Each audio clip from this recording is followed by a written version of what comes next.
A aula de hoje é sobre distribuições amostrais. O estudo das distribuições amostrais começa com a seguinte pergunta: quantas amostras eu posso tirar de uma mesma população? Bem, a resposta óbvia é depende do tamanho da população. Uma população infinita, eu posso tirar infinitas amostras. Mas vamos considerar esse espaço amostral que está aí. Veja, toda vez que a gente tem uma população, essa população ela tem os seus parâmetros, sua média, seu desvio padrão e por aí vai. É importante a gente perceber que esses parâmetros eles são sempre conhecidos e constantes, são sempre valores constantes, eles não mudam. Quando a gente tira uma amostra dessa população, a pergunta que eu faço para vocês é: quanto é que vai dar a média? Quanto é que vai dar o desvio padrão? A verdade é que toda vez que a gente tira uma amostra diferente, a gente tem como resposta uma média e um desvio padrão, assim como coeficientes de correlação também diferentes. E por que isso? Porque esses valores são dependentes da amostra. A gente calcula eles em função da amostra. Se eu tenho uma amostra diferente, eu vou encontrar estatísticas diferentes. Então, por conta disso, fica evidente que as estatísticas amostrais, elas são, por si só, variáveis aleatórias. E por quê? Porque eu não consigo antecipar o valor da média de uma amostra. Eu preciso coletar a amostra, analisá-la e descobrir quem é sua média. Então, eu não consigo, a priori, saber qual é o valor da média amostral. Um aspecto importante que aparece agora é o número de graus de liberdade. O que é o grau de liberdade? É o número de escolhas livres que a gente tem. Então, imagine que eu conheço a média de uma população e eu tire uma amostra apenas de 3 elementos. Veja, quantas escolhas livres eu tenho para fazer a minha média populacional ser igual à minha média amostral. Se eu tenho 3 elementos na minha amostra, apenas 2 podem ser escolhidos livremente. Se eu tiver uma amostra de tamanho n, eu tenho n menos 1 graus de liberdade. Eu tenho n menos 1 escolhas livres. Então, guardem bem na cabeça esse conceito de graus de liberdade. E ele sempre vai ser igual a n menos 1. Bom, se as médias amostrais são variáveis aleatórias, quem é a média das médias? Quem é o desvio padrão das médias? Essas estatísticas, elas têm distribuições de probabilidade? A resposta é sim. Considere uma variável aleatória x. De um lado, a gente tem a população de x, que tem sua própria média, seu próprio desvio padrão. E também tem sua própria distribuição de probabilidade, que pode ser normal, binomial, exponencial, pode ser de qualquer uma dessas, e pode até ser uma distribuição empírica. Do outro lado, nós temos a população de amostras de x, que também tem seus próprios parâmetros. Então, veja, neste caso, eu estou falando de uma média das médias e estou falando de um desvio padrão das médias. E quem é a PDF dessa distribuição de médias, dessa distribuição amostral? Em geral, é uma distribuição normal. O que acontece? A distribuição amostral ela converge para uma distribuição normal à medida que o tamanho da amostra cresce. Então, toda vez que eu tenho uma amostra grande, ou seja, uma amostra de tamanho maior que n, igual a 30, a gente tem a convergência assegurada. Mas eu ainda tenho uma questão. Quem é a média das médias e quem é o desvio padrão das médias? A gente só chega a essa resposta utilizando o teorema central do limite. É por conta desse teorema que a gente encontra a resposta para essas perguntas. Veja, a média das médias é a média original de x. E quem é o desvio padrão das médias? Também chamado de erro padrão. É o desvio padrão original, ou seja, de x, não de suas amostras, dividido pela raiz de n. Nesse caso, n é o tamanho da amostra. Então vejam, aqui agora a gente já encontrou os parâmetros da distribuição amostral. É nesse momento que a gente encontra a definição de estimador não viesado. Veja, a média das médias converge para a média original. Isso quer dizer que a média amostral ela converge para a média populacional. Isso é um estimador não viesado. Um estimador viesado, ele não converge para o valor verdadeiro, ou seja, ele não converge para o parâmetro populacional. A implicação disso é que se eu quiser saber a média verdadeira de uma população, eu posso ir tirando várias amostras e computando suas respectivas médias amostrais e utilizando esse valor para encontrar o valor para o qual a média amostral converge. Esse vai ser o valor verdadeiro. Outra questão interessante, né? Bom, o que é uma distribuição amostral? É a distribuição de probabilidades associada a uma estatística. Neste caso aqui, a distribuição das médias é uma distribuição normal. No caso do desvio padrão, a gente tem uma distribuição do tipo π quadrado. Para a gente entender como é que as distribuições amostrais elas funcionam, né? Vocês já andaram de elevador? Fala a verdade, se disser que não, está mentindo. Então, vocês já viram essa placazinha, né? Capacidade máxima, 24 pessoas, 1.800 quilos. Na verdade, isso varia com a capacidade do elevador. Então, veja, quando é que a gente usa, né, a distribuição original, definida em cima da variável x propriamente dita, ou quando a gente utiliza uma distribuição amostral? A decisão é sempre em função se o questionamento que a gente está lidando é em cima de uma observação ou em cima de uma amostra. Então, se o meu questionamento é em cima de uma amostra, eu vou utilizar uma distribuição amostral. O livro onde eu encontrei essa questão mais bem resolvida, ou mais bem explicada, foi no livro do Triola. Só lembrando que esse é um livro que também consta na nossa biblioteca, então passem lá na biblioteca e peguem o livro ou façam como eu, comprem o próprio livro para estudar. No livro do Triola tem esse exercício resolvido que eu coloquei aqui como um exemplo, né? Então vejam só, no projeto de elevadores, uma consideração óbvia, importante, é a capacidade de carga. Se você botar muita gente ali dentro, a chance dele cair cresce.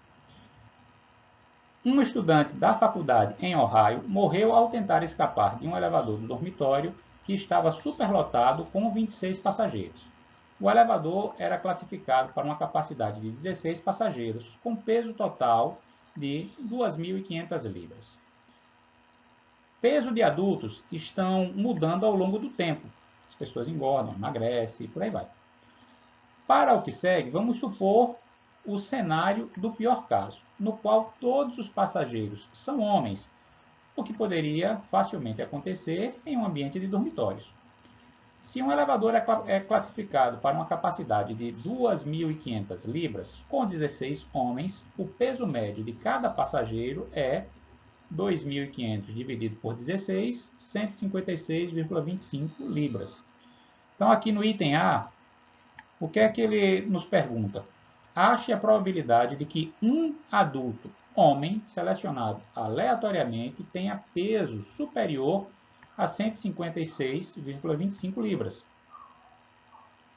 No item B, ache a probabilidade de uma amostra de 16 adultos homens selecionados aleatoriamente que tenha peso médio superior a 156,25 libras.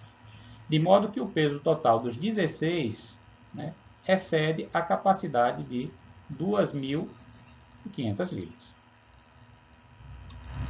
O fiel da balança para a gente entender essa questão é o seguinte, veja, no item A, o questionamento é em cima de uma observação simples, ou seja, um adulto homem. Então, essa questão a gente resolve utilizando a distribuição de probabilidade original, definida em termos do próprio X. Na segunda questão, veja, o questionamento é em cima de uma amostra. Neste caso, a gente utiliza a distribuição amostral e, consequentemente, o teorema central do limite. Por quê? Porque a minha decisão no item B não é fundamentada em cima de uma observação, e sim em cima de uma observação média. Essa percepção é o que faz a diferença entre a resposta de um item e o outro. Então, vamos lá. Ache a probabilidade de que um adulto homem selecionado aleatoriamente tenha peso superior a 156,25 libras. Então, vejam, aqui embaixo, nessa figura, vocês encontram a forma de uma distribuição normal, que é a famosa curva de sino. Como a gente viu, a gente precisa transitar entre dois mundos. O mundo real, onde as operações são sempre em x, e o mundo reduzido, onde eles são definidos em cima da variável z, que é a distribuição normal reduzida, que tem sempre média 0 e desvio padrão 1. Quem faz a ponte entre esses dois números é esse zzinho definido aqui, onde a gente tem que z é igual a x menos a média dividido pelo desvio padrão. Então, veja, o que foi que ele nos perguntou? Ele nos perguntou qual é a probabilidade de que um adulto tenha peso superior a 156,25. Então, ele está me perguntando qual é a probabilidade de eu ter um x maior do que um x. Isso é equivalente, ou seja, é igual a dizer a probabilidade de z maior do que um z. Veja só, a gente já viu que a distribuição normal, ela é sempre da esquerda para a direita. Os valores vão sendo acumulados da esquerda para a direita. Então, quando a gente entra no valor tabelado, a gente sempre tem a probabilidade do menor que, certo? Então, veja, como ele me perguntou a probabilidade do maior que, eu vou para o complementar. 1 menos a probabilidade do menor que. Então, isso é equivalente também a 1 menos a probabilidade de z ser menor do que um zzinho. Então, vejam, quando a gente calcula o z, e está aqui a expressãozinha dele, aqui embaixo, e os valores de referência, vejam, na tabela a gente encontra que a média da população de homens é 182,9 libras, com um desvio padrão de 40. Quando a gente faz as contas, encontra um z igual a menos 0,65, certo? Então, beleza. Esse valorzinho aqui de z me conduz a uma probabilidade de 0,2578. Logicamente, a probabilidade que eu estou procurando é 1 menos isso, ou seja, a probabilidade de que um homem tenha seu peso maior do que 156,25 é igual a 74,22%, certo? Então, agora eu vou só mostrar para vocês como é que a gente encontra esse 25,78, porque ele é um valor tabelado. Quando a gente vai no anexo de qualquer livro, a gente encontra essa aqui, é a tabela da distribuição normal. Veja, o nosso z foi um valor negativo. Como vocês viram lá, o valor de z que a gente utiliza é menos 0,65. Agora, como a gente pega este valor e utiliza ele para entrar na tabela e encontrar a sua respectiva probabilidade acumulada? A gente separa esse z da seguinte forma. Menos 0,65 é igual a menos 0,6 menos 0,05. Então, veja, o z até a primeira casa decimal determina a linha da coluna que a gente vai entrar. Então, menos 0,6 está aqui a linha destacada por esse quadradozinho azul. No caso, a segunda casa decimal de Z determina a coluna que a gente vai pegar. Então, o cruzamento de linha e coluna determina o valor de probabilidade que a gente vai utilizar. Só lembrando que essa tabela ela tem os valores da distribuição acumulada, que é essa funçãozinha que está aqui destacada em amarelo. Então, essa tabela ela é a integração dessa função. Como ela é da distribuição normal reduzida, ela sempre tem média 0 e desvio padrão 1. Certo? Quando você compara a função em amarelo com a irmãzinha dela do lado, que é definida em função de x, você vê que a reduzida ela é mais simples, porque entrou uma média 0 e entrou um desvio padrão 1. E aí veja, eu integro de menos infinito até o valor de z que me interessa. Então esses são os valores que estão aqui tabelados. Certo? Agora, passando para a letra B, veja, qual é a probabilidade de uma amostra de 16 homens selecionados aleatoriamente tenha peso médio superior a 156. Então, vejam só, toda vez que o elevador ele entra em funcionamento, ele funciona como um coletor de amostras. Entrou uma amostra de pessoas dentro do elevador. E, logicamente, umas vão ser mais pesadas, outras vão ser mais leves. Mas, em média, o peso daquela amostra que entrou ali tem que ser de 156,25 libras. Não pode ser maior.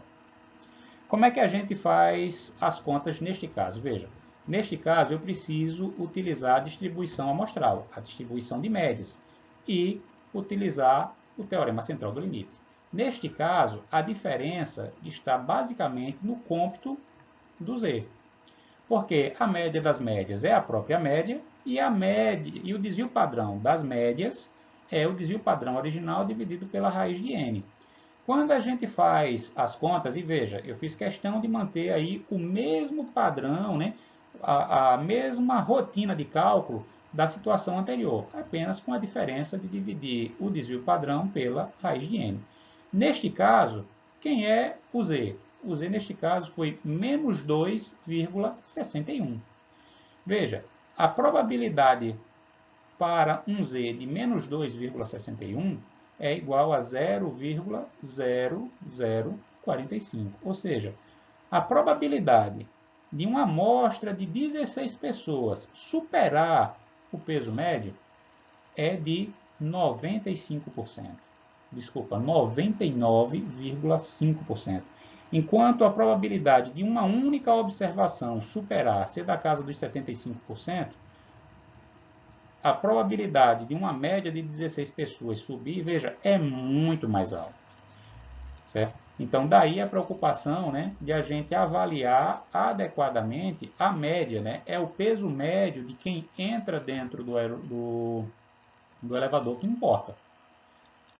Aqui só mostrando, né, a gente entra para calcular a probabilidade tabelada, né, para encontrar ela, entra do mesmo jeitinho. Né? Até a primeira casa decimal determina a linha, então eu fui atrás da linha que tem menos 2,6 e fui atrás da coluna que tem o 0,01.